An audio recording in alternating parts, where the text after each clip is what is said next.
Invitation, oui, pour répondre à votre question, oui, ça a été une attaque qui a surpris. Maintenant, est-ce qu'il faut parler des douches froides? C'est vrai, l'attaque a eu lieu, qu'on déplore d'ailleurs, parce que l'attaque se déroule le lendemain du discours, ou 2 jours après le discours du président Assimi Goïta, président donc en exercice de la Confédération de l'AES, et également donc 1 jour après l'anniversaire de la création de l'AES, le 16 septembre 2023, et donc au discours dans lequel le président Assimi Goïta avait notamment précisé que la mise en place de l'AES a permis d'affaiblir les groupes terroristes. Et 2 jours après, cette attaque-là a eu lieu, et dans des endroits qu'on peut considérer comme étant quand même des épicentres à Bamako. Donc, c'est véritablement des interrogations. Pourquoi à cette date-là et comment est-ce que les terroristes arrivent à non seulement attaquer l'école de gendarmerie de Faladier, et également l'aéroport. Maintenant, je ne parlerai pas de douche froide forcément, parce que on peut se réjouir quand même de la promptitude avec laquelle les forces armées maliennes sont intervenues, permettant donc certainement de contenir l'hécatombe qui était en préparation, et surtout d'arrêter beaucoup. Ce sont des centaines de terroristes qui ont été arrêtés, et de ce point de vue-là, je pense qu'on peut déplorer l'attaque, mais vu la réactivité des forces armées maliennes, on peut s'en réjouir parce que... à ce qui était éventuellement prévu. C'est ça. Monsieur Sigiri, vous, quelle lecture vous avez porté sur ce qui a été fait le 17 septembre à Bamako? Oui, merci beaucoup, madame. Le 17 septembre 2024, il y a eu une attaque que moi je qualifierais d'attaque complexe à Bamako. Pourquoi une attaque complexe? Parce qu'on se demande comment les terroristes ont pu arriver jusqu'à ce niveau-là, l'école de gendarmerie, qui est un lieu assez sécurisé, et aussi l'aéroport, qui est aussi un lieu assez sécurisé. Donc ça montre la complexité de l'attaque. Ça montre que les terroristes sont certainement décidés à faire du mal aux États de l'AIS, au Mali en particulier, parce que c'est là que l'attaque a eu lieu. Mais au-delà de cela, qu'on pourrait déplorer, il faut surtout voir aussi la détermination des forces armées maliennes, qui, comme Dr Nebi a dit, qui ont su réagir avec rapidité et avec efficacité. Alors, ça montre ici des terroristes décidés certainement à atteindre les objectifs, mais aussi une armée nationale, je dirais des armées aériennes, qui sont vraiment déterminés à combattre et qui aujourd'hui ne peuvent pas se laisser surprendre. Quand vous avez vu, dès que l'attaque s'est passée, tout le secteur a été bouclé, plusieurs terroristes ont été neutralisés, d'autres ont été attrapés et d'autres étaient obligés même de fuir pour se chercher dans les quartiers.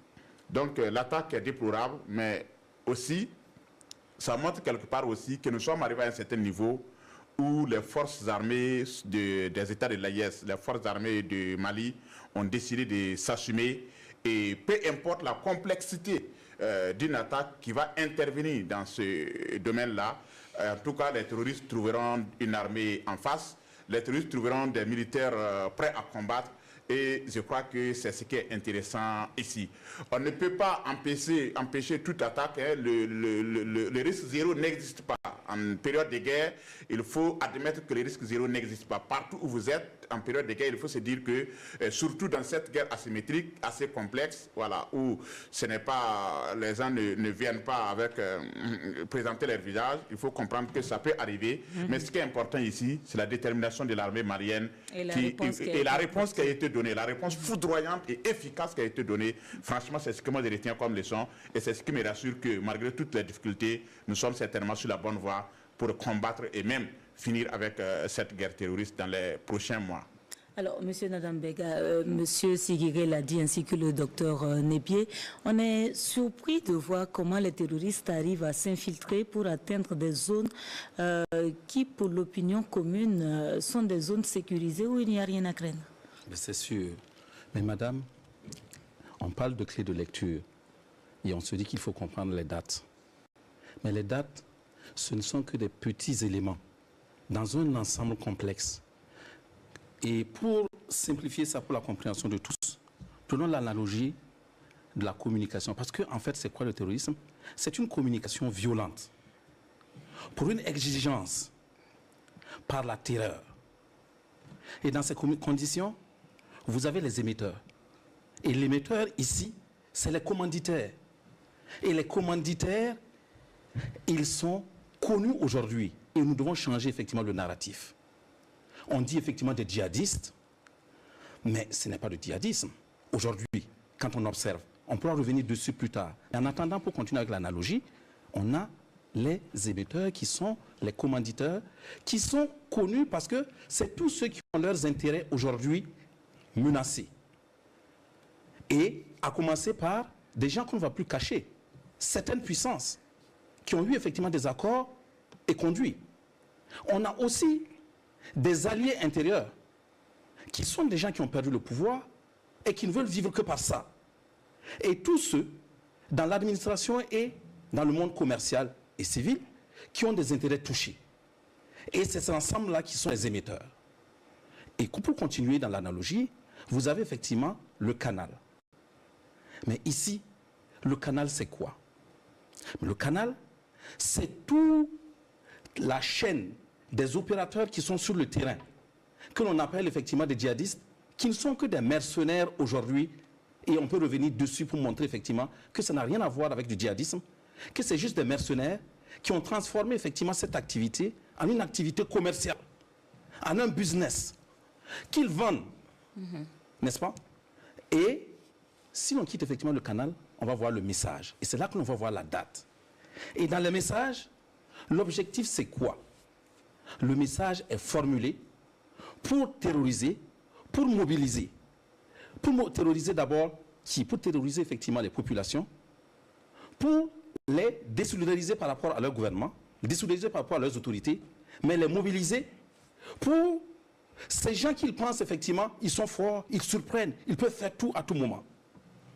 C'est aussi un message à l'endroit de leurs complices intérieurs pour dire, nous sommes là, tenez bon. À tout moment, on peut effectivement renverser la vapeur. Et c'est un message qui va également aux médias partenaires qui sont des médias internationaux. Et c'est pourquoi, c'est pour contredire les autorités, c'est pourquoi effectivement, on en vient à la date, c'est pourquoi ça se passe à 2 jours de l'indépendance, donc de la célébration de la souveraineté réelle du Mali.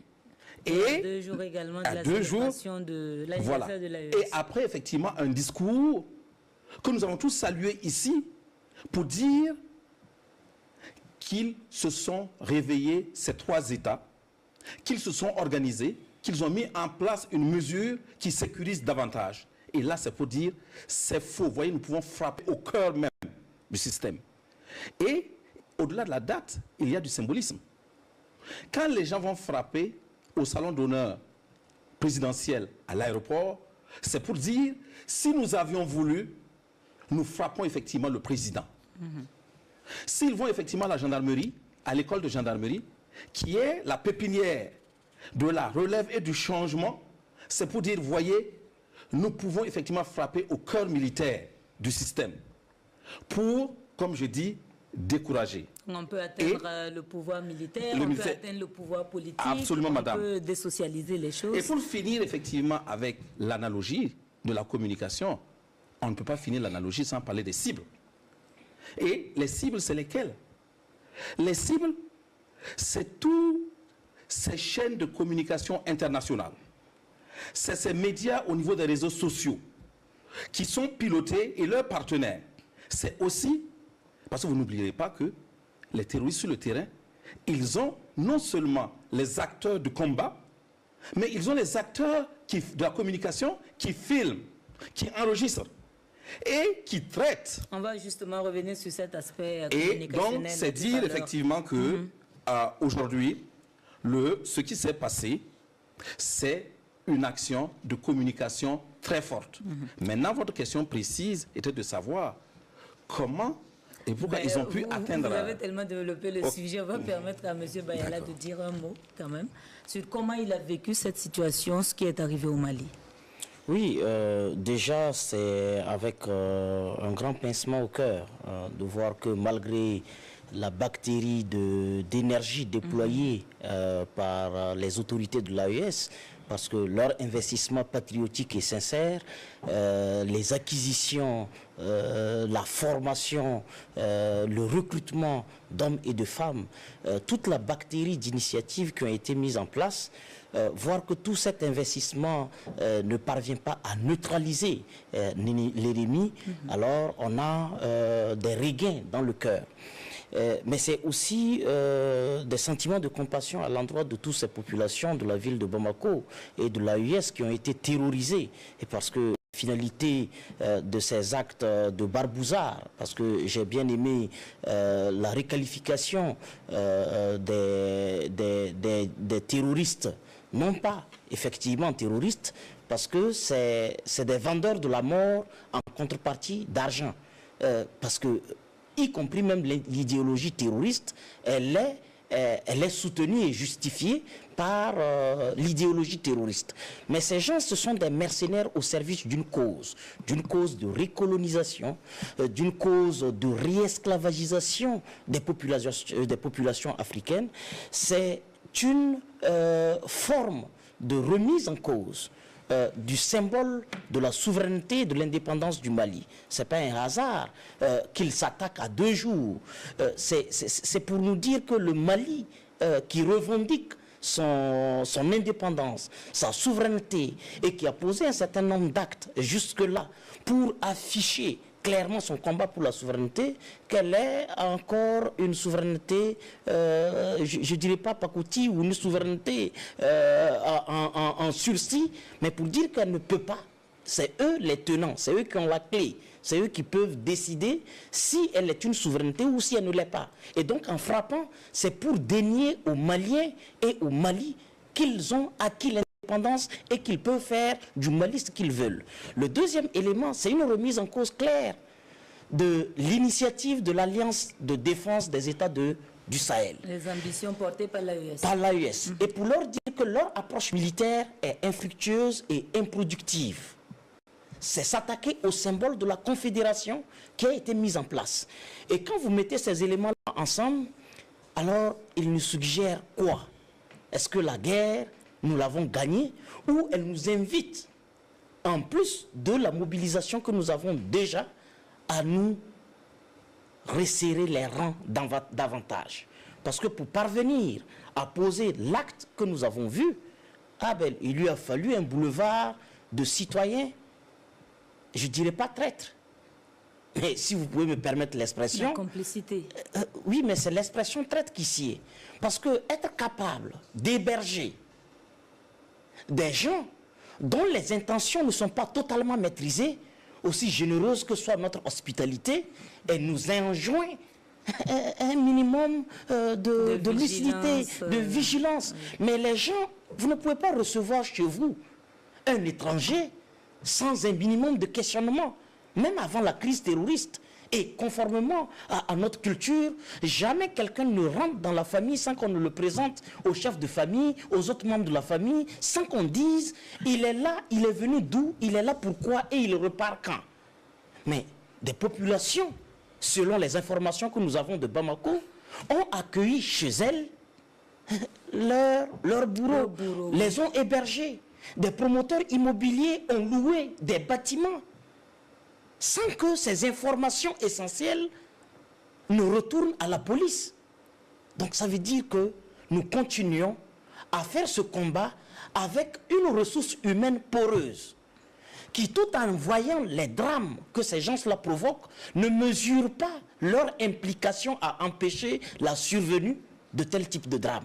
Vous savez que bien avant, il y a eu l'anniversaire du prophète Mohammed, paix et salut sur lui, le Mawloud. Et selon certaines informations, les gens en ont tiré un grand profit pour convoyer les terroristes en masse, parce qu'on se dit qu'il y a des grands rassemblements de prières, mais à l'effet que cela participe à nous redonner la sécurité. Mais les perfides utilisent tous les canaux, y compris ceux de Dieu. Ça veut dire que même dans les temples, il faut de la vigilance. Parce que tous ceux qui crient le nom d'Allah n'y croient pas. Et c'est bien la preuve Et que c'est ce bien n'est la pas preuve. une lutte menée pour Dieu, pour la cause divine. Elle n'en a rien à voir. D'accord. Et Dieu est un instrument. Il est utilisé abusivement par des hors-la-loi, par des hors-foi, par des gens sans âme ni croyance. Parce que s'ils en avaient, le premier acte à poser, c'est un acte de charité et non un acte de déni de la vie humaine. Donc clairement, je pense que ça vient nous montrer que nous avons des défaillances. Vous voyez, le symbole militaire et le symbole civil que vous avez évoqué, c'est deux symboles forts du combat actuel. Parce que le combat actuel est une alliance civilo-militaire pour résister à la recolonisation de nos territoires. Et donc, à s'attaquer à la gendarmerie, c'est un symbole militaire. Mais il ne faut pas que ce soit seulement ce symbole qu'on montre défaillant. Il faut aussi montrer que son allié civil est aussi défaillant. Et donc, on pose des gestes, mais qui répondent à une convergence de rassemblement de symboles pour nous faire douter. Et il faut saluer quelque chose, c'est que nos armées se sont aguerries au pied de la douleur, de la mort, du sang. Nos armées ont montré qu'à elles seules, elles peuvent nous mettre à l'abri de toute forme de menace. Et cela nous révèle aussi que là où on pensait que le monopole de ce type de menace était entre les mains d'armées coloniales, ce n'est plus le fait. C'est des armées maliennes qui ont maîtrisé et qui ont posé des actes qu'il faut saluer. Là où les États-Unis neutralisent les gens qui attaquent, là où en Allemagne on ne pose pas de questions, on tue directement, l'armée malienne, en plus de neutraliser ceux qu'on devrait neutraliser, a capturé jusqu'à celui qui avait même menacé le président. Alors, donc ce sont des éléments importants Nevié, à mettre dans la balance. Cibler la gendarmerie et un site aéroportuaire, pour vous, quelle symbolique avez-vous vu au travers donc, du choix de ces cibles? Oui, c'est ce que je pense qu'ils viennent de, notamment Bayala vient de le dire tout à l'heure, l'école de formation de gendarmerie de Faladier, c'est un site assez stratégique au regard donc de ce que cette école-là abrite. Et également le centre aéroportier, comme ils l'ont dit, qui abrite un camp militaire pratiquement. Donc en s'attaquant à ces deux sites-là, les terroristes ont voulu certainement envoyer un message, et un message assez fort, pour dire si nous avons réussi à pénétrer ces endroits et de commettre ces actes-là, ce n'est pas par exemple un marché que nous ne pouvons pas pénétrer. Mais sauf ici, peut-être en allant dans un marché, ça peut faire beaucoup de morts certainement, mais en termes de communication, ça ne porte pas trop, le symbole n'est pas fort. Rappelez-vous ce qui s'est passé en 2015, non, c'est 2016, l'état-major général des armées qui a été attaqué également. Donc ils ont toujours besoin d'endroits qu'il faut frapper pour que le message soit fort. Mais quand on le dit, on attend parfois que les terroristes sont de grands communicateurs. Non, ils ne sont pas des grands communicateurs. Il y a des grands communicateurs qui planifient pour les terroristes. Exactement. Peut-être que nous allons en venir d'ailleurs. Et vous avez vu que juste quelques secondes, quelques minutes après l'attaque, toute la batterie de communication... Justement, on va en parler dans la deuxième partie de l'émission. Comme le grand frère Nadam Bega l'a dit, on parle de clés de lecture également. C'est vrai, le 17, c'était la veille, septembre, c'était la veille de... le lendemain de... la commémoration de l'AES, 5 jours aussi avant l'indépendance du Mali. Mais qu'on n'oublie pas aussi que le même 17 septembre là, devait s'ouvrir à Bamako le procès de l'achat de l'avion présidentiel en 2014, où on accuse justement des personnalités politiques et des hommes d'affaires qui seraient trempés dans cette histoire, dont les détournements se lèvent à plus de 130 milliards de francs CFA. C'est le même mardi que le procès devait s'ouvrir, et c'est à la cour, comment on appelle ça là, cour d'appel de Bamako, qui n'est pas loin de la gendarmerie de Fradier. Donc, on est en train de faire réunir les éléments du puzzle. Ce sont des éléments qu'il ne faut pas écarter. Et comme on le sait toujours, il y a toujours des ennemis à l'interne qui ne veulent pas que la dynamique actuelle aboutisse. Parce que le même procès devrait s'ouvrir en 2014, mais en 2018, il y a eu un non-lieu qui a été prononcé. Seulement que les autorités actuelles ont dit, il n'en est pas question. Plus de 130 milliards, il faut que la vérité soit dite sur cette affaire-là. Et ça devait s'ouvrir le mardi, et le même mardi, il y a eu une attaque. Est-ce qu'il n'y a pas quand même des éléments qui concordent ici pour dire que peut-être ceux qui doivent être jugés ne veulent pas que le procès ait lieu? Et ça s'est passé au Burkina, avec ce qu'il est convenu d'appeler le coup d'État le plus... On s'en rappelle tous. Mais je pense que l'enquête ouverte par les autorités maliennes va nous permettre d'être quand même situés. Alors, je voudrais revenir sur un aspect évoqué par M. Bayala. Il s'agit justement de ces complices passifs, si je peux le dire ainsi, donner sa maison en location à des étrangers en se disant que bon, je vais me faire un peu d'argent, alors qu'en fin de compte, ce sont des bourreaux qu'on héberge sans même s'en rendre compte. Monsieur Sigiri. Oui, merci beaucoup, madame. Vous savez, l'attaque de Bamako vient confirmer ce que j'ai dit, la complexité de cette lutte. Ça montre que, en fait, ce qui se passe actuellement, ce n'est pas vraiment des simples attaques terroristes. Ce sont des hommes en complicité avec des vendeurs de la mort, comme Bayala a dit, qui sont motivés par cette volonté de déstabiliser nos États, de tout faire pour atteindre leurs objectifs. Et cela explique les complicités, surtout qui sont internes. Quand je vois l'attaque de Bamako, ça me renvoie aussi à l'attaque de Barcelone. Vous savez, une telle attaque ne saurait avoir lieu s'il n'y a pas de complicité, surtout interne, s'il n'y a pas d'hommes et de femmes qui participent à cela.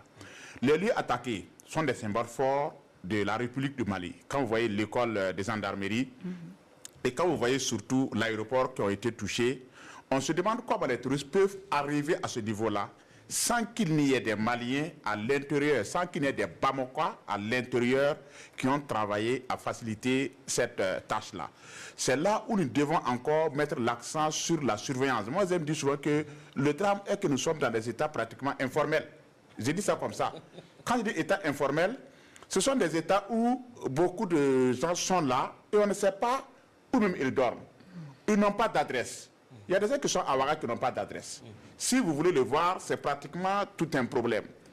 Il faut encore mettre l'accent je vais permettre juste à M. Nadambega de dire un mot sur ça. Okay. Est-ce qu'on ne peut pas penser à mieux organiser la population pour justement essayer de mettre en marche une machine de veille citoyenne, que quelqu'un ne puisse pas, par exemple, rentrer dans un quartier et puis ressortir sans qu'on ne sache qui est venu, combien de temps la personne a fait et tout? C'est un must, madame. C'est un impératif. Parce que si vous prenez la situation de la révolution d'août 83, en fait, l'opposition était beaucoup plus intérieure. Les contre-révolutionnaires, c'était beaucoup plus intérieur. Mais, comme on savait qu'il y avait la complicité extérieure qui pouvait être soutenue, qu'est-ce qui avait été décidé? Il y avait des fiches dans tous les hôtels. Et la régularité pour ramener ça dans les structures du ministère de l'administration territoriale était court. Vous devez effectivement le lendemain déjà envoyer pour qu'un bureau spécifié étudie cela. Toute personne qui recevait un étranger devait s'assurer effectivement que les CDR du quartier, du secteur étaient au courant. Mais comme c'est un must, mais nous n'avons pas pour le moment le mécanisme et les dispositifs qui s'adaptent. Aujourd'hui, il faut passer à une autre vitesse qui est, même s'il faut y aller avec de la prudence, avoir non seulement le paramètre idéologique. Quand on dit idéologie, ça fait peur, mais il faut avoir la philosophie, la vision qui est partagée. Deux, il faut avoir les canaux pour partager cela. Et les canaux pour partager cela, c'est quoi? À l'époque, il y avait les CDR. Je vois qu'effectivement, les WAIA sont en train d'être organisés. Mais à l'époque, les CDR avaient effectivement des relais au niveau des étudiants, au niveau effectivement des gens qui étaient formés dans les cellules et qui avaient des idées de gauche, ce qui effectivement pouvait faire confiance. Aujourd'hui, les WAIA ont beau avoir la volonté pour le moment, ils n'ont pas nécessairement les bons réflexes, et ils n'ont pas les bonnes attitudes, et ça peut effectivement, par moment, et ça peut vexer et réduire effectivement la participation, et c'est être contre-productif. Donc, il faut organiser. Et, en dernier ressort, il faut qu'il y ait quelque chose, effectivement, un courage, parce que je vois la détermination dans la réorganisation de l'armée, dans, effectivement, revoir la gouvernance, mais il faut se dire qu'aujourd'hui, il manque, et je ne sais pas pourquoi, la cohérence pour aller jusqu'au bout. Pourquoi je dis effectivement il manque la cohérence pour aller jusqu'au bout?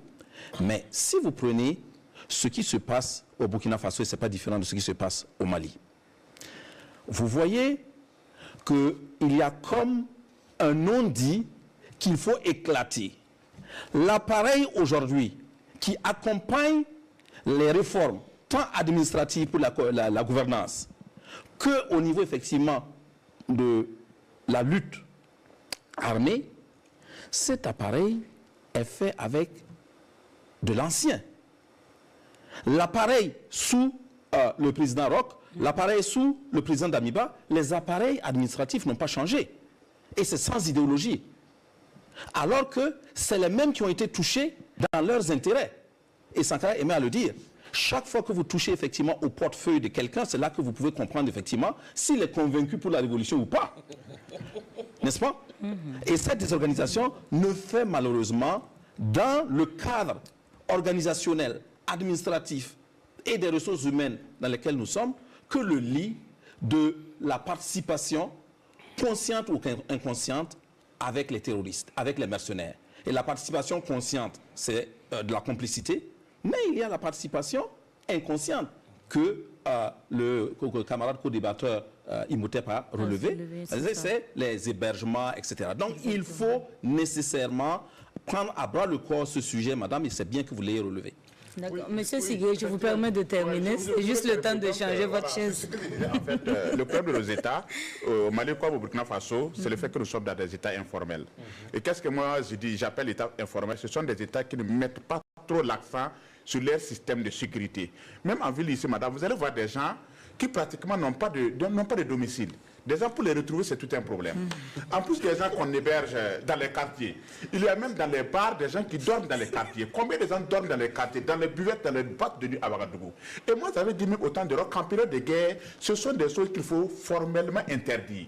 Quand vous êtes en guerre, il faut contrôler tout le monde, il faut surveiller tout le monde. On ne peut pas se permettre d'avoir des gens dans les grandes villes qui se baladent. On ne sait pas où ils dorment, on ne sait pas où ils se cachent, et alors que ces gens-là peuvent être des complices. Quand vous circulez à Ouaga, même au niveau des feux tricolores, mais vous voyez des hommes et des femmes qui sont arrêtés à longueur de journée.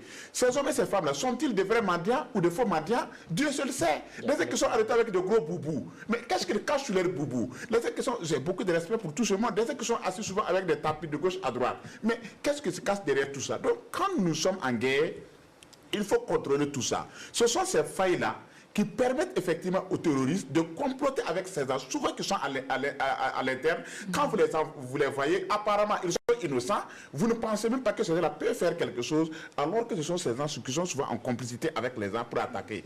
Si ce n'était pas de telles complicités, je vous avoue, madame, que les terroristes ne pouvaient pas atteindre la gendarmerie de Bamako et les camps et l'aéroport pour commettre cette attaque-là. S'ils ont pu le faire, c'est que certainement dans la ville, on a pu convoyer des gens qui étaient là, qui ont préparé toutes les attaques et qui sont sortis justement le jour de l'attaque pour commettre ces forfaits-là. Donc, ça nous interpelle encore et ça doit nous pousser à prendre en considération des faits mineurs, des faits souvent anodins, mais qui, en période de sécurité, qui sont importants, surtout quand vous êtes dans une période de guerre. C'est très important. Siguré, je vais vous permettre quand même de faire un commentaire sur la réaction des FAMA face aux différentes attaques.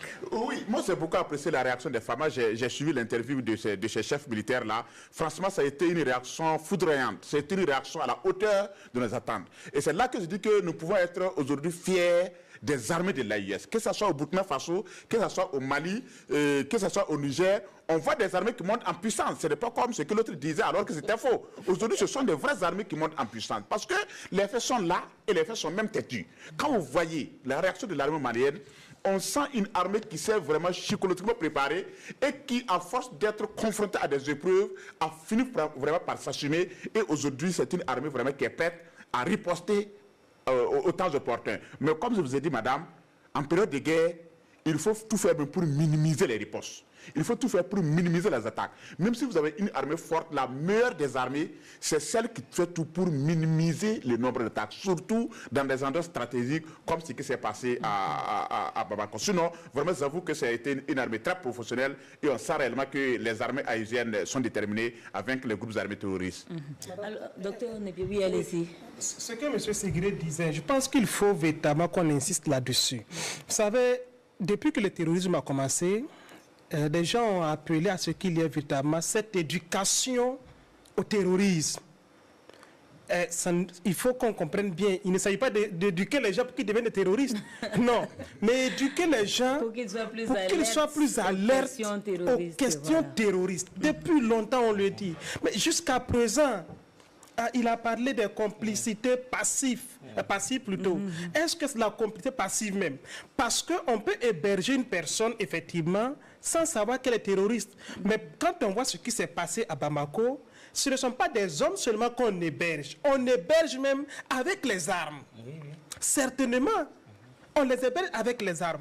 Pour combien de francs CFA? Même quand au Burkina, ici, le cas de Barsalago, j'ai dit souvent, même si tu prends 1 milliard, un individu qui prend 1 milliard pour héberger des terroristes qui viennent décimer des dizaines de personnes.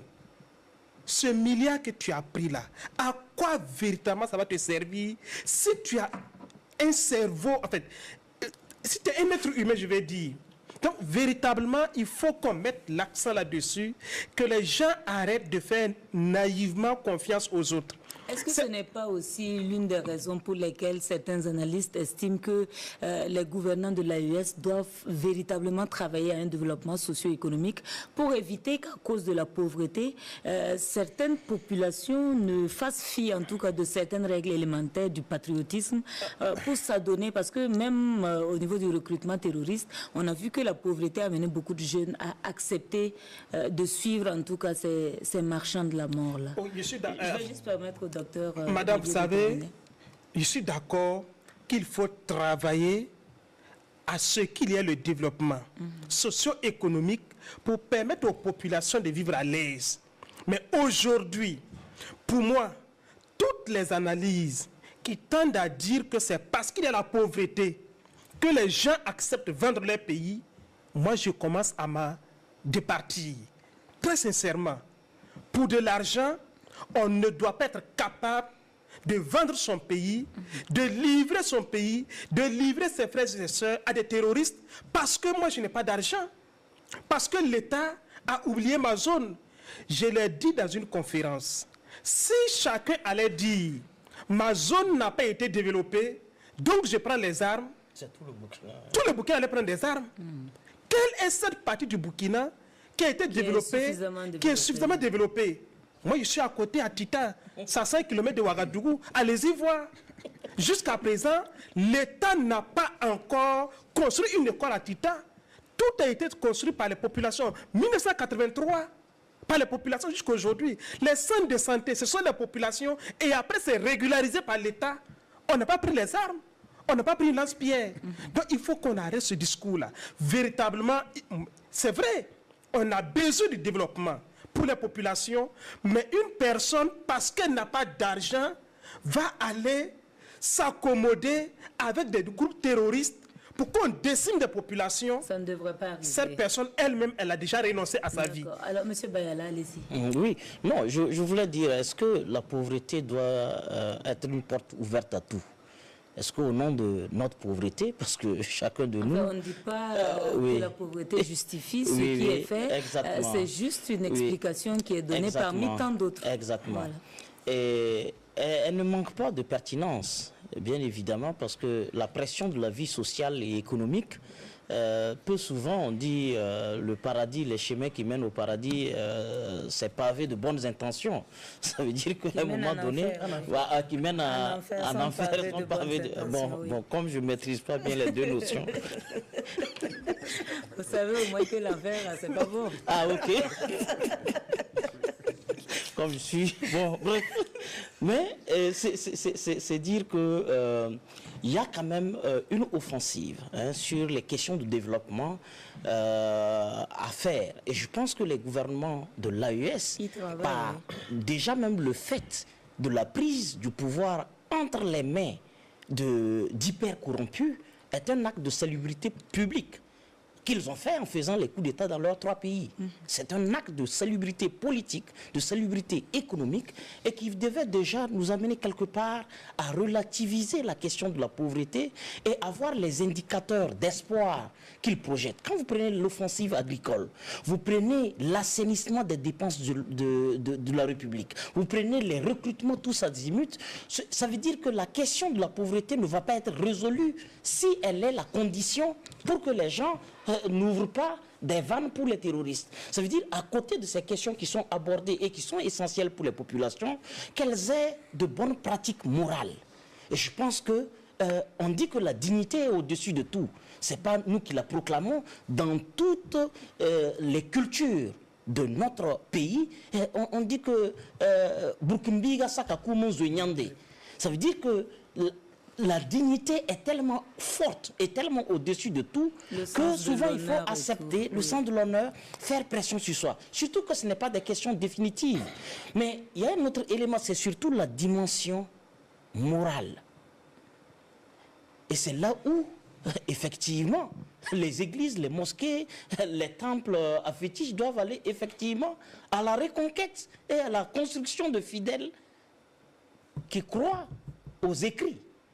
Parce que le but des religions, c'est de moraliser et de créer des hommes et des femmes qui peuvent amortir les chocs ponctuels. Et ça, la situation au Mali, c'est un choc ponctuel. Mais ça vient révéler la gravité de la cupidité, des contre-valeurs qui ont pris l'ascenseur, qui ne calculent même plus les escaliers. Parce que les escaliers, même si ça les amène, ils voient que c'est en retard. Il faut aller avec l'ascenseur. Donc, il y a une crise des valeurs à l'intérieur et avec laquelle de telles pratiques prospèrent. Sinon, si c'est pour manger, j'avoue que, bon, de temps en temps, moi je demande à Sigiré de me venir en aide. Et régulièrement, il me demande de venir en aide au Yatenga. Parce que, étant leur chef, je dois veiller sur le Yatenga. Monsieur Nadambega, comment est-ce qu'on arrive à faire un travail en profondeur avec les populations pour éviter que ces cas de figure-là ne se représentent?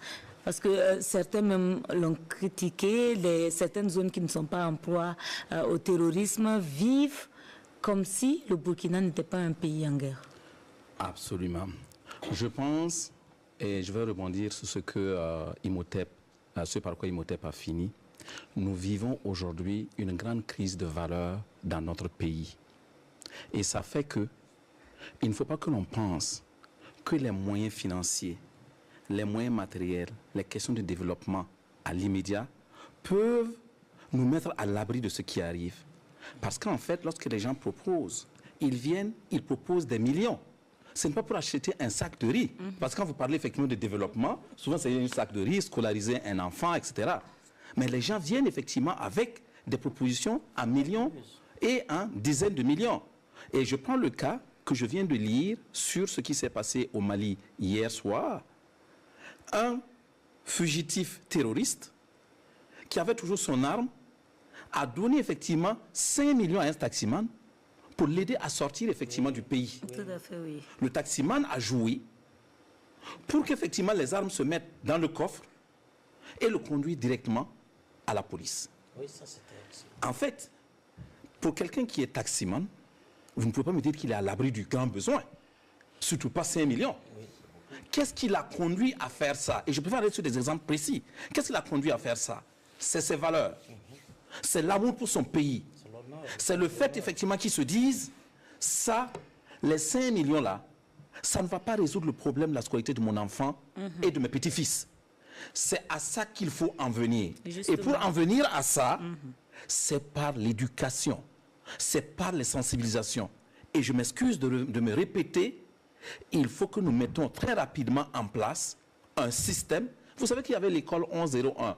C'est l'école 1101. Sous la Révolution, ce n'était pas seulement pour enseigner, endoctriner. C'était aussi pour cultiver les valeurs. Aujourd'hui, on n'a pas ça.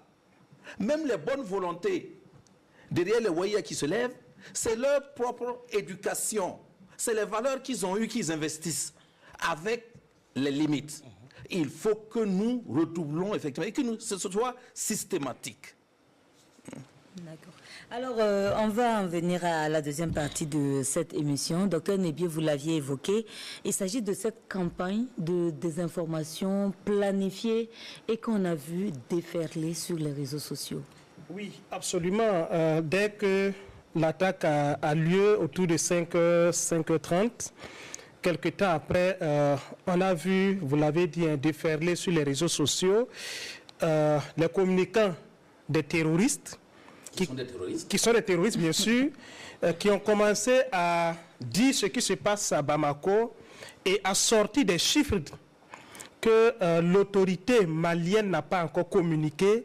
Et ces chiffres-là, rapidement, sont récupérés par les médias occidentaux, je ne veux pas forcément citer, mais qui disent déjà le GNIM a attaqué le Mali, voilà, il y a eu tel nombre de morts, voilà le matériel qu'on a détruit. Donc tout ça là, encore une fois, nous conforte dans notre position que ce ne sont pas des actions isolées.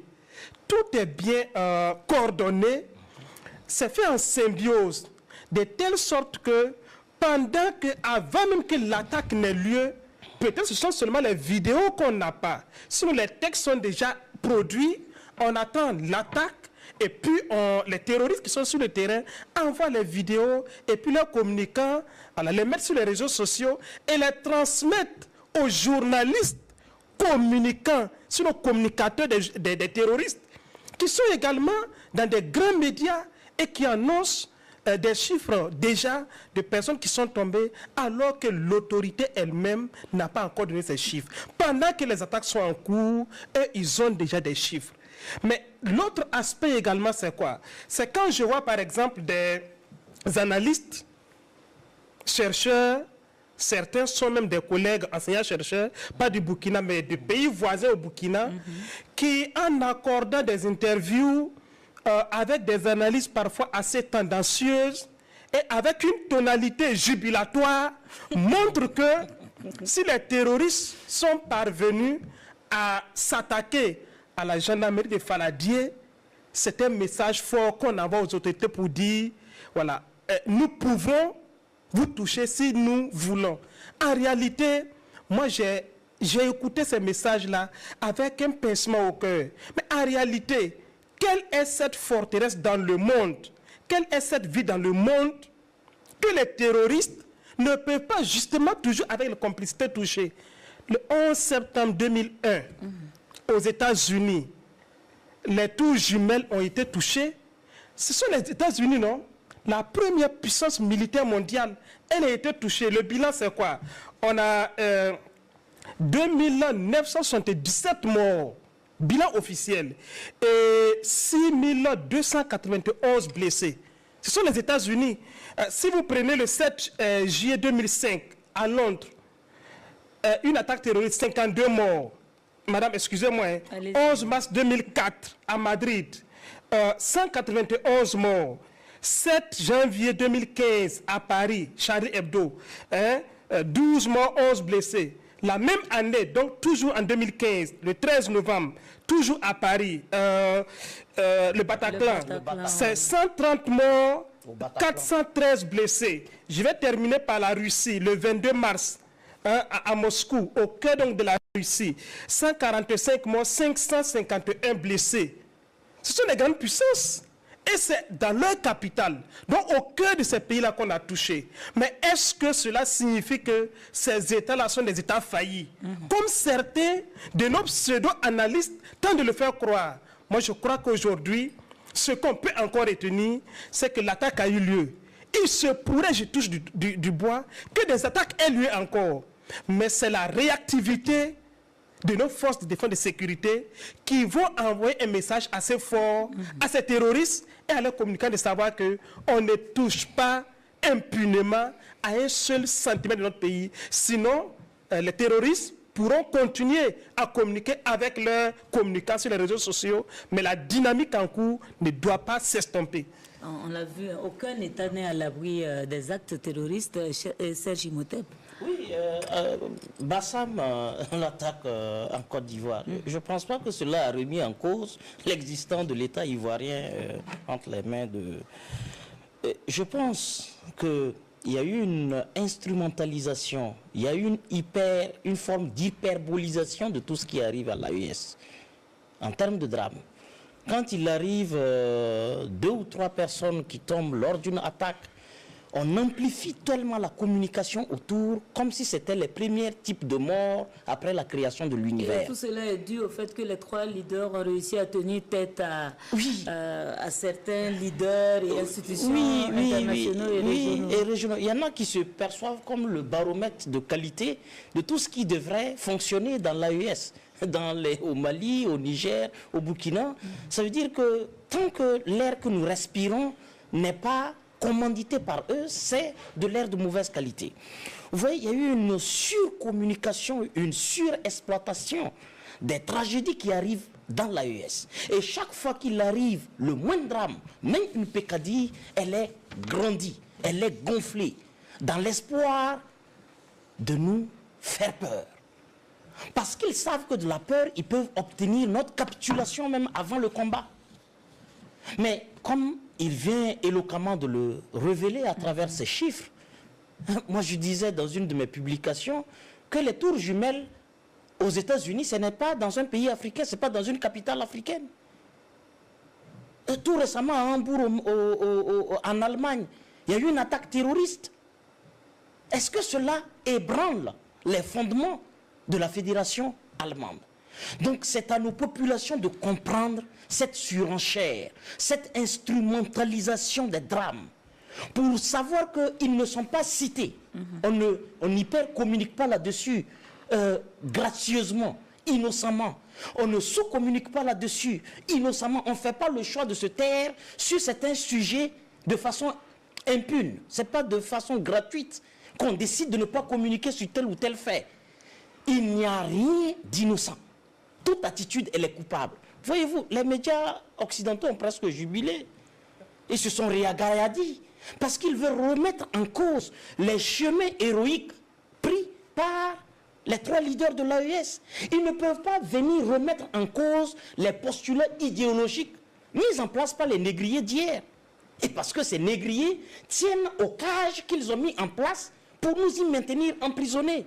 Et chaque fois qu'un esclave tentera de briser de façon violente, brutale et définitive les portes de ces cages, comme l'ont fait ces 3 leaders-là, on tentera par tous les types de narratifs pour l'y ramener, coûte que coûte, et avec leurs communicateurs. Il y a même des médias qui ont perdu l'usage correct de la langue coloniale française, que nous autres parlons avec beaucoup de tristesse encore, mais qui, grâce à l'officialisation des langues nationales, deviendra un grand passé colonial que nos petits-fils diront « Oh, il fut un temps où, de façon humiliante, on a eu le français comme langue officielle. » Et cela va venir. Je vais conclure pour dire qu'ils ont même perdu l'usage correct de la langue française, et ils s'en vont jusqu'à dire qu'il y a eu un calme tendu éphémère qui est revenu à Bamako.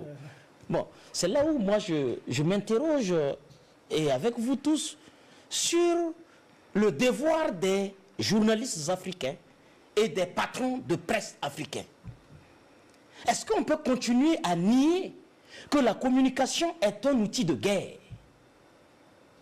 Chacun doit pouvoir, en tout courage, en toute honnêteté, prendre des postures, quitte à être impopulaire, mais les assumer et mettre ses compétences, mettre ce qu'il sait au service d'une cause, mais d'une cause juste. Celle de l'AES demande à ce que nos journalistes, demande à ce que nos médias puissent comprendre, et en regardant le tableau des attitudes et des comportements de leurs collègues internationaux, se suggérer à eux-mêmes une certaine attitude.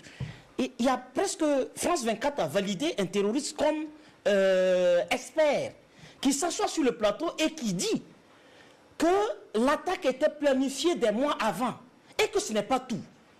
Est-ce que vous pensez qu'il est tolérable qu'au moment où il y a eu Bataclan, qu'il s'assoit ici sur le plateau de la RTB, un de vos spécialistes qui dit que l'attaque du Bataclan était prévue dans telle ou telle condition, mais que les proportions de cette attaque ne sont pas encore terminées et que ce Tesper continue de se balader en toute impunité contre la législation internationale. C'est là où les organisations internationales apportent un appui tacite au terrorisme au Sahel. Et il faut le dénoncer. Alors, M. Nadambega, quelles mesures préventives à présent pour éviter que ce type d'attaque ne se reproduise? Nous sommes à pratiquement 10 minutes de la fin de l'émission. Oui, ce serait prétentieux de vouloir recommander des mesures préventives parce que on ne peut pas empêcher à ces gens de continuer effectivement leur combat. Et d'une manière ou d'une autre, ils vont revenir avec un autre type d'organisation plus sophistiquée. Vous voyez par exemple ce qui s'est passé au Burkina Faso, ce qui s'est passé au Mali. Il faut s'attendre à ce que quelque chose puisse se passer, on touche du bois au Niger, surtout avec la libération de certains rebelles et avec les rencontres qu'il y a eu animées au Nigeria par des conseillers de Bazoum pour déstabiliser effectivement le Niger. Donc il faut s'attendre, et avec effectivement des agents de la DGSE française qui trafiquent des armes pour effectivement les équiper. Donc il faut s'attendre à ce qu'effectivement ceci puisse se passer d'une manière ou d'une autre. Maintenant, ce que l'on peut recommander, c'est que nos armées redoublent encore plus d'efforts. Ça s'est bien passé et ils ont démenti ce que la désinformation par les réseaux sociaux, par les offices internationaux de communication ont fait. L'armée a démenti de façon pratique. Parce que nous n'avons vu effectivement que la face visible de l'iceberg. On peut se poser la question de savoir, l'attaque était faite pour quoi? Ce n'était pas juste une attaque pour faire du spectacle. Et si c'était effectivement un coup d'État, avec effectivement ces mercenaires en tête, avec effectivement des hommes politiques qui ont perdu effectivement du fil en bas, au-delà de la qui symbolique, attendent... quel était l'objectif? Parce qu'il ne faut pas rester seulement au niveau de la symbolique. Au-delà de la symbolique, il y a un objectif qui est visé. Fond, oui. Et cet objectif qui est visé, c'est défaire effectivement les pouvoirs en place au niveau des trois pays, en commençant par celui le plus fragile que l'on pourrait effectivement frapper. Ici, le Mali par sa réaction, l'armée malienne par sa réaction a montré, vous pouvez essayer, vous nous trouverez toujours. Donc c'est à ce niveau qu'il faut continuer et se dire, les mercenaires qui sont sur le terrain ont des receleurs. Et aujourd'hui, les gens passent effectivement par des petits discours. Moi je dis, si la France n'est pas receleuse, et les receleurs sont responsables au même titre effectivement que les mercenaires en place, ils devraient effectivement condamner. Il n'y a pas eu de condamnation. Ce n'est pas parce qu'effectivement il y a eu des accords qui ont été reconduits qu'à partir de ce moment, on doit se dire, laissons-les. Sinon, on peut de façon très légitime se dire, là, la France et tous les pays qui ont laissé des communicants terroristes sur leur terre, dans leur pays, démontrer effectivement qu'ils étaient en complicité avec les gens sur le terrain et qui n'ont rien fait, recèlent, sinon sont commanditaires. Et à partir de ce moment, faire beaucoup attention. Docteur Nebié, oui, je viens à vous tout à l'heure, M. Sigui. Allez-y, docteur Nebié. Quelles mesures préventives pour éviter, M. Nadambega a dit on ne peut pas éviter parce que c'est une guerre asymétrique et tout, mais on peut quand même faire des propositions à nos armées nationales, voilà, pour de meilleures réactions. C'est vrai, des propositions, comme nous ne sommes pas des spécialistes, c'est vraiment des propositions, mais moi j'allais simplement dire, c'est vrai, nous civils parfois quand on est sujet à un certain nombre de contrôles. Et tout à l'heure, quand nous venions à cette émission, j'ai moi-même parfois boudé parce qu'on m'a manœuvré un peu. Il faut que les gens l'entendent. Mais tout ça, là, c'est pour la cause du pays. On accepte. Et donc, il faut que les forces de défense et de sécurité soient plus vigilantes. Nous savons qu'elles sont déjà vigilantes, mais nous appelons encore à davantage de vigilance. Pas forcément en ville, mais surtout dans les frontières et lorsque les gens voyagent. Voyez-vous, parfois nous le disons, quand vous prenez, il m'arrive parfois de prendre les cars en commun pour voyager. Vous descendez à tout moment, vous remontez. Mais le jour où je voyage avec mon véhicule personnel, il n'y a aucun contrôle. Tu peux faire tout un trajet de 200 km sans contrôle. Pourquoi c'est comme ça? Or, nous, civils, nous nous demandons toujours, est-ce que les terroristes voyagent seulement en compagnie de transports en commun ou bien c'est comment? Donc, il faut qu'à ce niveau-là, quand même, il y ait encore plus de vigilance. Et parfois aussi, nous passons devant certains camps, certains endroits, et puis, bon, nous voyons nos forces de défense et de sécurité. Nous, civils, on pense que ce n'est pas trop accru, quoi. Donc, à ce niveau-ci, on peut mettre encore davantage. Mais demander aussi aux populations qu'elles s'impliquent davantage. Collaboration, force de défense, population, elle doit être une réalité. Je pense que il y a une loi qui a été votée, c'est un décret qui demande à ce que les gens dénoncent tous les cas auxquels ils feront face, pour de telle sorte que, parce que tant que les forces de défense et de sécurité ne sont pas alertées à l'avance, qu'est-ce qu'elles peuvent faire?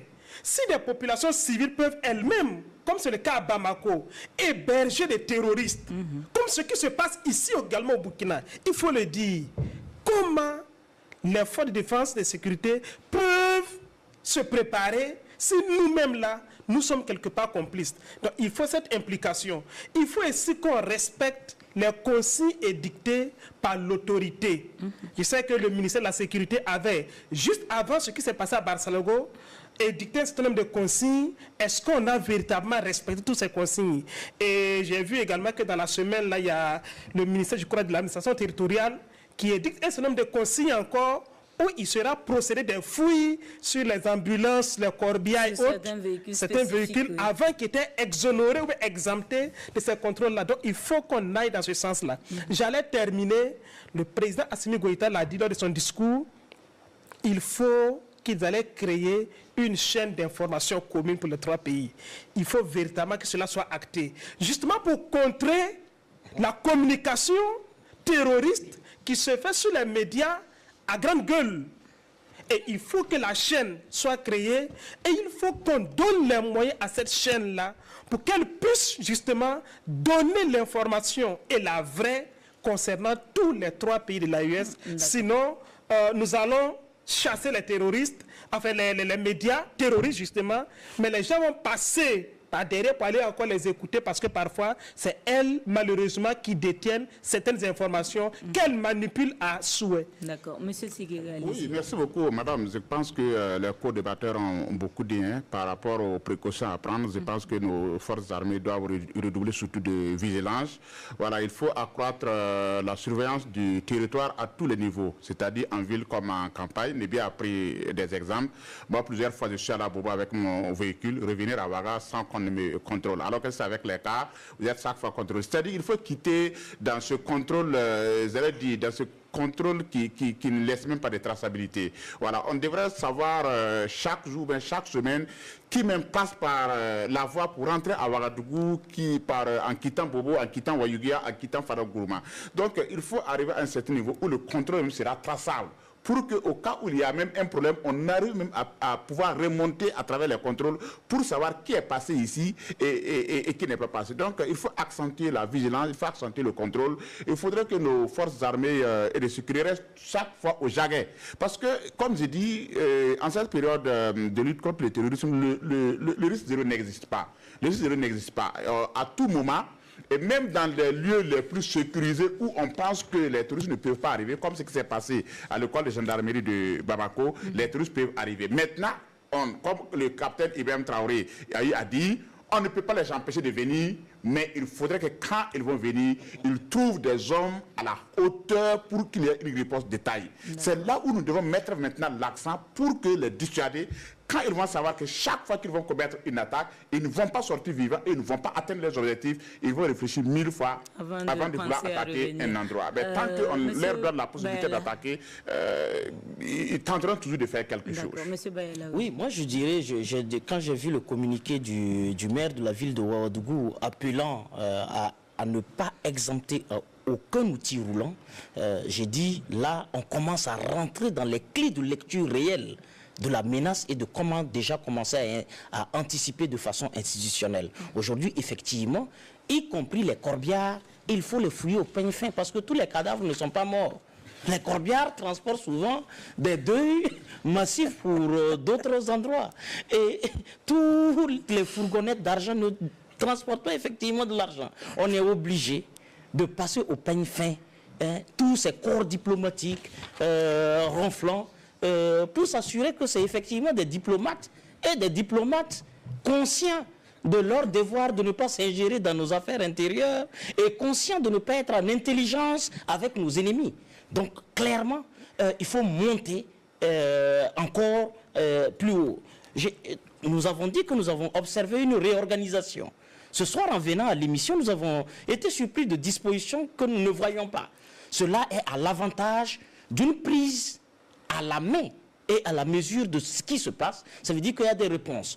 C'est aussi ces forces de défense et de sécurité que moi je voudrais saluer parce que j'avoue que depuis plus d'un mois, j'ai observé qu'il y a des formes de fouilles massives qui sont organisées sur des axes stratégiques de la ville, à l'intérieur. Ça veut dire qu'ils sont surexploités. Ça demande, c'est beaucoup de pression, ce n'est pas évident, c'est des êtres humains. Et je voudrais leur dire que nous pensons et nous portons la douleur ensemble, mais c'est une douleur qu'on va passer ensemble, mais il nous faut obligatoirement assurer la réorganisation et les fouilles.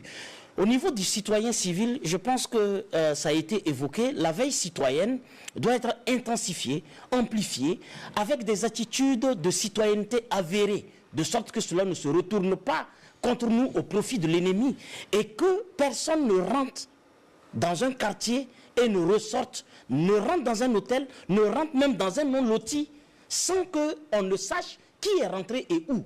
Et le ministère de l'administration territoriale, le ministère de la sécurité, sous leur couvert, la veille citoyenne doit être mandatée à cette action de police. Et je pense que le Rwanda s'est inspiré du Burkina Faso, il parlait du cas, et ça peut être utilisé. Et comme on le dit, nous on peut perdre la guerre, mais eux, ils ne vont pas la gagner, disait un de mes maîtres Lasconi, à qui je dédie cette pensée. Et je pense que nous ne perdrons pas la guerre non plus. Alors, Dr Boukari Nebian, c'est un chercheur et spécialiste en analyse de discours. Gervais Marie-Raoul Nadambega, ingénieur en développement rural. Serge Imhotep Bayala, coordonnateur du mouvement 2 heures pour nous, 2 heures pour Kamita.